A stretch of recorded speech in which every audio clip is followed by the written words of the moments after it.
I thank you, Madam Chairwoman, and I want to thank all of our witnesses for joining us today as we examine policies that promote economic success for all Americans, federal protections against discrimination, the benefits of a diverse workforce, and the ways in which corporate culture shifts that create a more inclusive environment are proving effective throughout the private sector, including the financial services sector.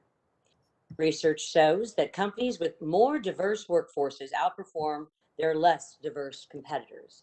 Specifically, companies that implement inclusive workplace practices saw an average of 6.5% increase in stock performance compared to industry peers.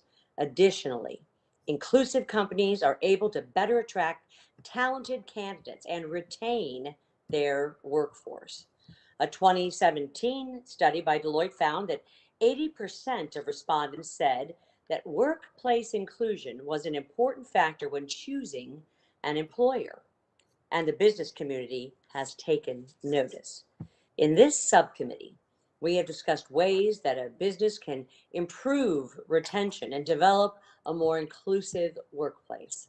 Those best practices, including transparency regarding salaries and promotion opportunities, mentoring and sponsorship programs, employee resource groups, and flexible work hours for working mothers and families, to name just a few.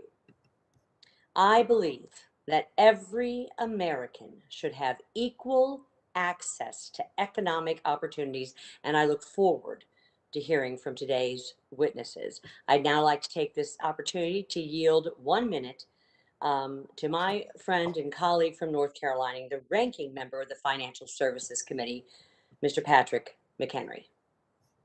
Well, thank you, Ranking Member Wagner. I certainly appreciate your leadership on these very important issues and how we, more importantly, drive inclusion across our economy.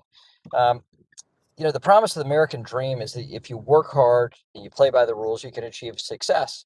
Unfortunately, we know that dream is not reality for everyone.